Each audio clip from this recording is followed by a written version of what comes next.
Bismillahirrahmanirrahim. Assalamualaikum warahmatullahi wabarakatuh.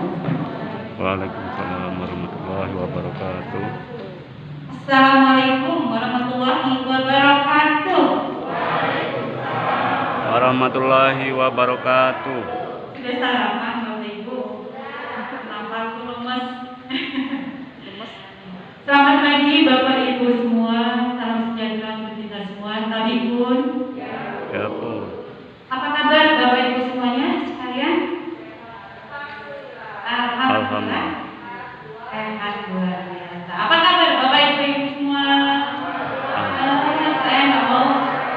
Iya, saya nggak mau kalau di jamnya pakai lemes. Nggak enak ya lemes. Terima kasih sudah hadir di ruangan ini. Selamat datang di Lokakarya 6 kepada Bapak Kepala Dinas Pendidikan Kabupaten Tanggamus atau yang mewakili. Dalam hal ini diwakili oleh Bapak yang terhormat Bapak Zainal Yulianto SE. Kemudian kepada Bapak Ibu Panitia PMTK Matematika Yogyakarta serta seluruh CGP hebat luar biasa yang saya sayangi dan saya banggakan. Senang sekali hari ini saya bisa bertemu kembali dengan Bapak Ibu semua dalam keadaan sehat walaupun tak kurang suatu apapun. Semoga seterusnya kita selalu sehat. Amin. Ya, karena itu sekarang nikmat yang paling mahal dan luar biasa. Untuk itu marilah senantiasa kita bersyukur dan bersyukur kehadirat Allah Tuhan yang Maha Esa. Bapak Ibu CGP hebat yang berbahagia yang saya banggakan, pada Lokakarya ini saya ditemani oleh dua rekan saya yang cantik dan ganteng. Di situ ada Ibu Fitria Damayanti, kemudian ada Pak Heri Supranoto. Ya, mungkin ada beberapa yang belum. Kita sudah pernah ketemu semua. Oh, dengan Pak Heri yang pertama ya? Ya, belum pernah ya dengan Pak Heri. Kalau saya tidak perlu diperkenalkan lagi ya, sudah terlalu terkenal. Ya, saya Ibu Hanifah. Baiklah, beliau juga akan bersamai saya mendampingi Bapak Ibu untuk belajar melalui sesi-sesi dari pagi ini hingga sore nanti. Mudah-mudahan kita dapat melalui semua sesi dengan lancar tanpa arah yang berarti. Amin. Baik Bapak Ibu, hadirin sekalian, tema Lokakarya kita pada hari ini itu berkaitan dengan peran guru sebagai pemimpin pembelajaran dalam pengembangan sekolah. Ya, artinya fokus dari Lokakarya kita adalah pengelolaan program yang berdampak pada murid.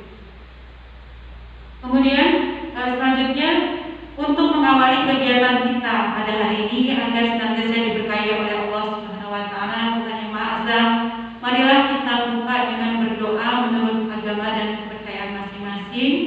Dan pada kesempatan ini saya juga mengajak Bapak Ibu semua untuk mendoakan salah satu CGP, salah satu anggota keluarga kita di dalam program pendidikan guru penggerak ini yang sedang mendapat ujian, sedang mengalami musibah, yakni sedang tertimpa sakit yang mungkin artinya positif sehingga tidak dapat ikut belajar bersama kita hari ini. Kita bantu mendoakan beliau supaya beliau cepat sehat kembali, diberi kekuatan dan kesabaran untuk melawan penyakit ini. Baik Bapak Ibu, kita mulai berdoa menurut agama dan kepercayaan masing-masing. Berdoa mulai.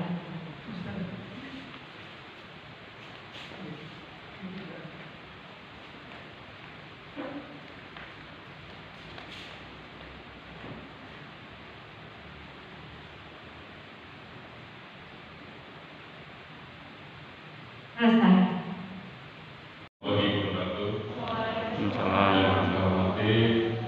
Bapak rombongan MPTK Matematika yang saya hormati Bapak Ibu pendamping, Bapak Ibu peserta Lokakarya 6. Sebelumnya mohon izin dan mohon maaf saya berbicara di depan, khusus yang lebih tua dari saya mohon maaf. Jadi Bapak Ibu yang saya hormati, kegiatan Lokakarya 4 ini kalau saya bilang sama teman-teman adalah kita berupaya menjadi agen perubahan. Ya, karena mindsetnya itu yang kita ubah. bukan bagaimana cara kita bekerja, tapi mindset dulu. Jadi kita berupaya menjadi agen perubahan. Kalau kita berupaya menjadi yang terbaik, itu kan bagaimana kita. Kalau kita mau yang jadi terbaik, kita harus berbuat. Perbuatan itu dimulai dari mana? Ya dari kita. Kita tidak bisa mengatakan orang lain seperti apa kalau kita sendiri belum mulai. Kaitan dengan kegiatan ini, kita sudah berjalan 6 kali. Bapak Ibu, kalau mungkin dulu, tapi kalau beberapa tahun yang lalu mentoranya Diaksa mengatakan bahwa kita belajarlah dari Doraemon. Tapi kalau saya bilang kita belajarlah dari penyanyi luar negeri yang kalau nggak salah namanya Westlife, kalau tidak salah, yang lagunya I Have Dream, bahwa kita punya mimpi dan ternyata itu dibuktikan dengan kegiatan CGP. CGP itu ada mimpi-mimpinya apa? Dari mimpi itu yang bahasanya adalah Merdeka Belajar. Konsep Merdeka Belajar itu seperti apa? Ya, kita tuangkan dalam lokakarya ini dan hasilnya, endingnya akan dipraktekkan setelah kita selesai melaksanakan lokakarya. Akan mengenali potensi sekolahnya. Sudah dimulai ya dari kegiatan Bapak Ibu semenjak lokakarya kemarin ya. Artinya potensi sekolahnya. Kemudian Bapak Ibu akan melalui agenda menyusun rencana program impian. Ya, Bapak Ibu semua punya mimpi ya. Sejalan dengan tadi disampaikan oleh Pak Zainal, ya kan, bahwa kita semua harus bergerak. Kita harus semua bergerak karena kita punya mimpi. Ya, kalau kita tidak punya mimpi, kita stagnan berhenti di tempat. Kemudian Bapak Ibu akan merancang program yang berdampak pada murid. Selanjutnya Bapak Ibu akan melalui sesi menyusun manajemen risiko program. Semua ada risiko ya, termasuk penyusunan sebuah program. Lalu Bapak Ibu akan merencanakan kegiatan monitoring dan evaluasi terkait program yang Bapak Ibu rancang. Dan selanjutnya adalah sesi penutup. Ya, di sesi penutup nanti Bapak Ibu akan mendapat pembekalan awal, bekal dasar saja secara garis besar untuk menghadapi selebrasi kita. Panen perjuangan Bapak Ibu setelah bulan ke-7. Karena itu akan dilaksanakan di bulan Juli. Jadi lokakarya ke-7. Ya, panen raya CGP. Bapak Ibu. Memang bukan nggak kuat segini adanya. Baik Bapak Ibu, ini kira CGP Kampus sebetulnya dari kelompok kami. Tapi mohon maaf ini kalau namanya CGP Kampus padahal semua CGP nggak ikutan ini. Ya mudah-mudahan kalau sudah sekarang diomongin aja kapan. Masih lemas semua ya, memulai kayak juga saya jadi ragu ini, jangan-jangan gak ramai. Tuh, diam semua. Ini CGP Kampus ini liriknya adalah ambil sih, mungkin Bapak Ibu pada kenal ya. Saya bikin aja liriknya, jadi kalau liriknya kita ambil dari apa yang kita pelajari di modul 1 terutama ya, modul 1 dan sebetulnya di ujungnya modul 3. Nah, bunyinya begini, yang pertama CGP Kampus lulus 100%, CGP Kampus lulus 100%. Sungguh enak kalau kita jadi CGP, lalalala. Apalagi bertemu di lokakarya, lalalala. Mari tegakkan filosofi KHD, lalalala. Wujudkan roh di belajar Pancasila. CGP Kampus lulus 100%, CGP Kampus lulus 100%. Itu tadi trial ya? Ya. Oke, sekarang mulai. Bapak Ibu ikut nyanyi. Ikut nyanyi, tepuk tangan juga boleh. Jangan cuma lalalala doang. Ayo. Baik, 1, 2, 3. CGP Kampus lulus 100%, CGP Kampus lulus 100%. Sungguh enak kalau kita jadi CGP. Apa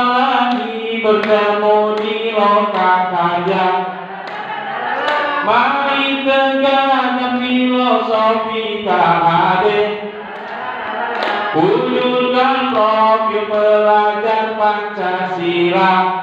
CGP Tanggamus lulus 100%. CGP Tanggamus lulus 100%. Sungguh indah jika semua bergerak di LMS. CGP semua pelajar. Sungguh mulia kunjungan guru penggerak. Wujudkan murid-murid merdeka belajar. CGP Tanggamus lulus 100%. CGP Tanggamus lulus 100%. CGP Tanggamus Lulus 100%. Slide-nya bisa Bapak Ibu akses dari grup yang sudah saya share tadi.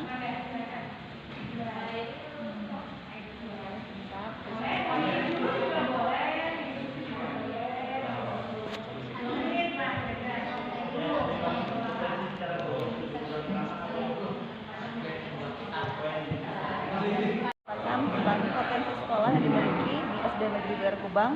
Yang pertama, letak sekolah. Letak sekolah kami berada di tempat strategis di pinggir jalan, dan luas sekolah kami cukup luas 830 meter dan berdekatan dengan lapangan sepak bola. Nah, lalu lingkungan sekolah kami itu berbagai macam adat istiadat yang mendukung untuk menunjang kebutuhan sekolah. Dan tak lupa pula, kepala sekolah kami pun selalu mendukung untuk memajukan sekolah dan memajukan aset dan sumber daya yang ada di sekolah agar dapat dimanfaatkan sebaik mungkin. Peran serta wali murid serta orang tua di sekolah kami sangat mendukung dan saling berkolaborasi antara komite, wali murid, guru itu saling berperan sesuai dengan tupoksinya masing-masing, sehingga apa yang ada di sekolah bisa dimanfaatkan semaksimal mungkin. Demikian, terima kasih. Wassalamualaikum warahmatullahi wabarakatuh. Waalaikumsalam warahmatullahi wabarakatuh. Bismillahirrahmanirrahim. Di sini saya akan bercerita tentang potensi sekolah yang ada di SD 1 Sidomulyo, Kecamatan Sumberjo. Di situ letak kami di pedesaan, yaitu di daerah Sumberjo. Di situ sekolah kami berdekatan dengan masjid. Kebetulan di samping kanannya itu ada masjid. Lingkungan sekolah di situ sangat mendukung program-program yang sekolah diadakan. Anak-anak di SD 1 Sidomulyo di situ berdekatan juga dengan home industry. Di situ banyak sekali home industrinya. Jadi ketika pembelajaran juga kami mengadakan untuk keterampilan, yaitu kami ajak home industry untuk belajar home industry supaya mereka bisa membekali diri mereka. Kalau saya boleh tahu, home industry yang terdapat di Sidomulyo yang berdekatan dengan sekolah Bapak itu apa saja, Pak? Yang pertama di situ home industry ada tahu, pembuatan tahu. Kebetulan yang honor di situ ada salah satu guru, suaminya kebetulan berprofesi sebagai pembuat tahu. Di situ memproduksi tahu setiap hari. Ada lagi pembuatan keripik, ya, keripik pisang dan singkong dan sebagainya. Terus ada lagi pembuatan planting dari singkong, pisang, terus mungkin itu aja. Oh, jadi bisa dikaitkan ya Pak ya, kayak tahu tadi Bapak bisa mengajarkan bioteknologi sedini mungkin secara tidak langsung atau langsung ke tempat home industry tersebut ya Pak ya. Oh ya, bagus Pak. Kepala sekolah kami yaitu Pak Sumarno SPD, beliau sangat dalam program-program visi misi di sekolah kami yaitu unggul, berprestasi sesuai dengan profil pelajar Pancasila. Di situ kami seluruh dewan guru berkolaborasi dalam rangka mewujudkan misi tadi supaya SD kami mewujudkan murid merdeka belajar sesuai profil pelajar Pancasila. Untuk wali murid kami di situ rata-rata petani mereka petani berkebun di situ. Ada 1-2 yang berdagang karena di situ ada home industry. Mungkin itu yang bisa saya sampaikan. Saya Hri, wassalamualaikum warahmatullahi wabarakatuh. Untuk jenjang sekolah dasar. Yang pertama di sini ada modal manusia, modal aset pertama modal manusia, yaitu yang ada di sekolah saya pertama satu kepala sekolah dan 9 orang guru yang terdiri dari 4 orang PNS, 3 tenaga sukarela, tempat wisata, dan 1 orang tenaga guru honor murni dan 1 staf pegawai dan lain-lain. Sedangkan kami alamnya sekolah kami memiliki jumlah siswa 83 pesawahan serta yang sungai memiliki terdapat potensi di kreatif dan area inovatif. sekolah kami pun ada. Di sini juga ada komite yang aktif, inovatif, dan peran penting terhadap kemajuan Yaitu sekolah dari dana dan bos, berkoordinasi dengan masyarakat. mereka sebagian tidak semuanya ya Bu, Serta ada mendapatkan orang tua PP murid yang peduli pada pendidikan dan dan mendukung ada semua pula proses pembelajaran sumbangan dari komite yang dilakukan sarana oleh prasarana yang akan sekolahan untuk dibuat atau kemajuan diadaptasi tersebut. di juga. Selanjutnya itu ada pengawas yang mampu membidangi masing-masing. Setelah Kita bisa menyusun strategi apa dulu sih yang mau saya lakukan gitu kan ya untuk bisa mencapai hasil yang kita inginkan. Nah, rantai hasil itu apa isinya? Isinya ini komponen dari rantai hasil. Ada yang namanya input, kemudian ada yang namanya aktivitas, kemudian ada yang namanya output atau hasilnya secara langsung, kemudian ada lagi yang namanya outcome, ya, outcome ini atau tujuan ya atau capaian, dan yang terakhir adalah dampak, gitu ya. Ya, jadi rentetan dari rangkaian dari rantai hasil itu dimulai dari input, kemudian aktivitas, kemudian lagi hasil langsung atau outputnya, keluarannya, kemudian tujuan atau outcome ya atau capaiannya, dan yang kemudian terakhir adalah dampak. Jadi ada 5 rentetan dari rantai hasil tadi ya. Siswa atau kemampuan siswa sesuai bakat minat. Kemudian peserta didik memilih hasil karya setelah literasi. Jadi karyanya bisa puisi, bisa cerpen dan sebagainya. Jadi nanti setelah kemudian kalau di tempat saya contohnya adalah cerita pendek atau cerita berseri. Jadi nantinya itu menceritakan diri sendiri disesuaikan dengan yang dibaca, dan nantinya ketika di buku alumni mereka akan bisa mengenang selama di sekolah. Kemudian outputnya di sini peserta didik memiliki budaya literasi.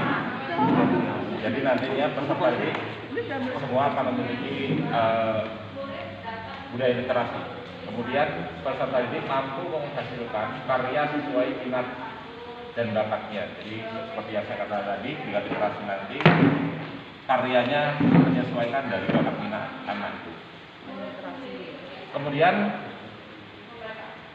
outcome-nya, peserta didik memiliki kebiasaan atau budaya literasi. Jadi harapannya dengan program sekolah literasi nanti ada budaya di sekolah itu budaya literasi. Kemudian peserta didik mampu membuat karya sesuai bakat dan minatnya. Dari hasil literasinya, kenapa tadi literasi di sini dibebaskan memilih apa yang mereka baca dan sebagainya, karena nanti akan menentukan hasilnya sesuai dengan bakat minat yang ada. Kemudian yang selanjutnya ada impact-nya. Peserta didik memiliki budaya literasi kapan dan di mana saja. Artinya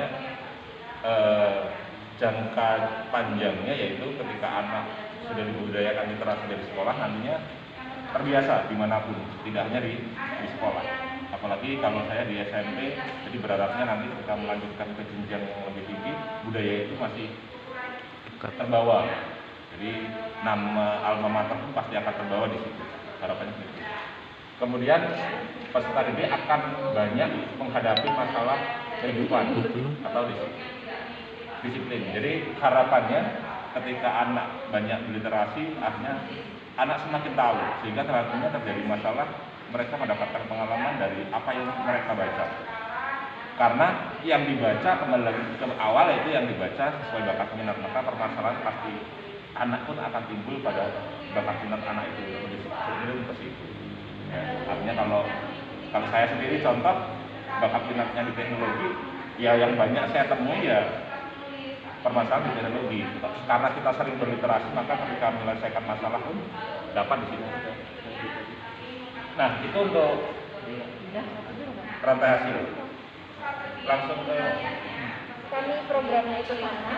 Tadi selain outcome yang ada di sini, jadi peserta didik mampu membuat karya bisa sesuai dengan dalam bentuk karya seni atau karya sastra, itu kita bisa masukkan ke dalam bentuk kayak majalah sekolah atau apapun itu atau kayak buletin yang bisa kita terbitkan sehingga bisa dinikmati oleh masyarakat luar, baik itu di sekolah maupun di luar sekolah, seperti orang tua atau yang lainnya. Bisa lewat IG OSIS misalkan, atau IG sekolah, atau tadi ada program bisa dibuat lewat blog sekolah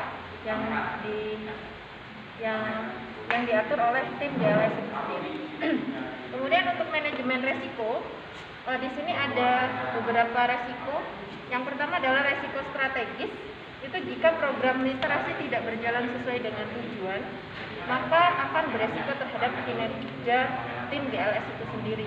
Kemudian ukuran resikonya ini kecil, karena program ini sudah diprogramkan, kemungkinan tim yang dipilih pun sudah sesuai dengan sesuai dengan ininya sendiri, kemampuan guru itu sendiri, kemudian bergabung dengan tim OSIS, kemudian membentuk suatu tim gerakan literasi sekolah.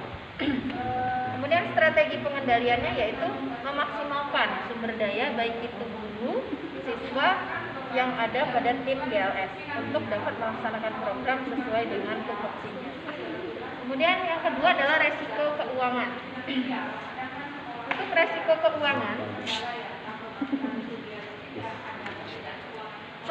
keuangan, program literasi memerlukan biaya yang tidak sedikit jika mengharuskan hasil produk itu dalam bentuk cetak, misal kayak buletin yang dicetak itu kita harapannya bisa dinikmati semua kan, bisa di perpustakaan atau lain, tapi itu pasti memerlukan biaya besar.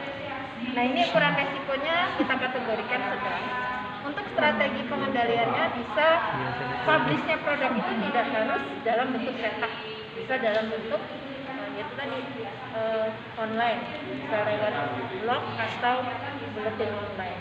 Itu kita bisa memanfaatkan guru yang pintar IT atau anak-anak yang dibimbing oleh guru IT tersebut. Mungkin itu.